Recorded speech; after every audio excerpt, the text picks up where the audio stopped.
శ్రీరామ జయం. ఓం నమో నారాయణాయ. శ్రీకృష్ణ శరణం మమ. తిరుప్పావై పాశురాలలో ఈనాటి పాశురానికి ఉండే ప్రత్యేకత కృష్ణ పరమాత్ముడిని దేవకీ కుమారా అని సంబోధించడం.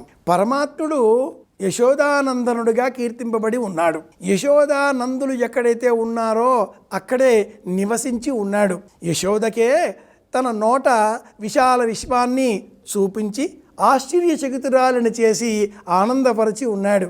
యశోదాదేవికి అనుక్షణం కనిపిస్తూ తన బాల్య చేష్టలతో ఆనందాన్ని కలిగిస్తూ అక్కడే ఉన్నాడు.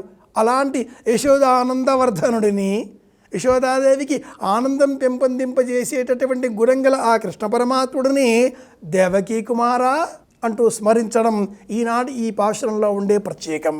దేవకీ తనయుడు ఈ కుమారుడు కానీ దేవకి పెంచలేదు. బాల్యమంతా 8 సంవత్సరాల ప్రాయం వచ్చే వరకు గోకులంలోనే, నందుడి వద్దనే, యశోదాదేవి సంరక్షణలోనే గడిచిన కాలాన్ని స్మరించే విధంగా ఉన్న ఈ పూర్వపు పాశురాలన్నీ ఒక విధంగా ఉండగా, ఈ పాశురంలో మట్టుకు యశోదానందవర్ధనుడు కాస్త దేవకీ కుమారుడిగా మనకు దర్శనమిస్తాడు.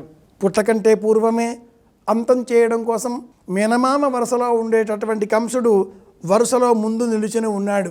వీలు కాని పక్షంలో పలువురు రాక్షస స్త్రీలను, రాక్షసులను అన్వేషించే నిమిత్తమై పంపించి ఉన్నాడు. అలా అనుక్షణం ఆపదలలో ఉన్న ఆ పరమాత్ముడు ఎలా పెరిగాడు? కృష్ణావతార స్మరణ ఈనాడు తప్పకుండా చేయవలసిన మరి ఒక అంశం. వసుదేవసుతం దేవం కంసచాణూరమర్దనం దేవకీ పరమానందం కృష్ణం వందే జగద్గురుం. ఈ అంశాన్ని తిరుప్పావై పాశురం ఈనాడు విశేషంగా తెలియజేయడంలో ఉండే అంతరార్థం ఏమిటి అంటే, మనం కూడా నిత్య జీవితంలో వందలాది వేలాది ప్రమాదాల పక్కన నడుస్తూ ఉంటాం. వాహనం నడిపే సమయంలో ప్రమాదం పక్కనే పొంచి ఉంటుంది.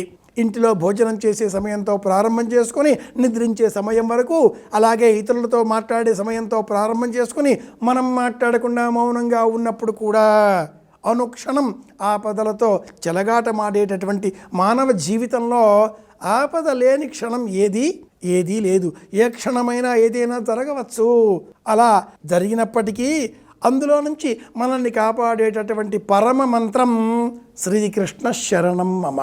కృష్ణుడు ఎలా ఒక్కొక్క ఆపదని అధిగమిస్తూ జీవితాన్ని పరిపూర్ణం చేసుకునే విధంగా ముందుకు ప్రయాణం కొనసాగించాడో ప్రతీకాత్మకంగా బోధించేటటువంటి ఈ పాశురం మనం కూడా మన జీవితంలో వచ్చే అనేక సమస్యలలో నుంచి ఆ సమస్యలను అధిగమించడం కోసం కృష్ణనామాన్నే స్వీకరించాలి. శ్రీకృష్ణ శరణం మమ. కృష్ణం వందే జగద్గురుం. కృష్ణాయ నమః. కృష్ణనామస్మరణ. కృష్ణ నీవే తప్ప ఇతఃపరం బెరుగను శ్రీకృష్ణ అంటూ స్మరించాలి అనే బోధ చేస్తుంది. అపరిమితమైన ఆనందాన్ని అందించేటటువంటి కృష్ణనామ సంస్మరణ చేసేటటువంటి సమయంలో పాలు, వెన్న, మీగడ, పెరుగు, నెయ్యి ఈ 5ంటిని గో ఉత్పత్తులు అంటుంది శాస్త్రం. ఈ 5ంటిని విడివిడిగా వేరు వెండి గిన్నెలలో ఉంచి పరమాత్ముడికి నివేదనగా సమర్పించాలి.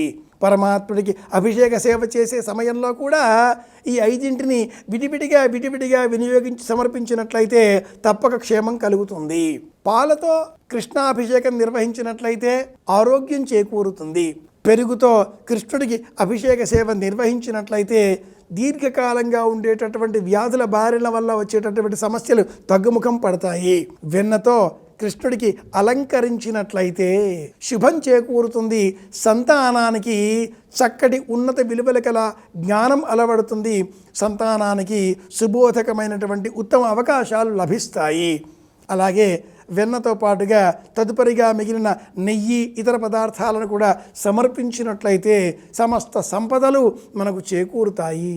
ఇలాంటి జ్ఞానంతో కృష్ణ పరమాత్ముడిని సేవించుకుందాం. మళ్ళీ రేపు కలుసుకుందాం. శుభమస్తు.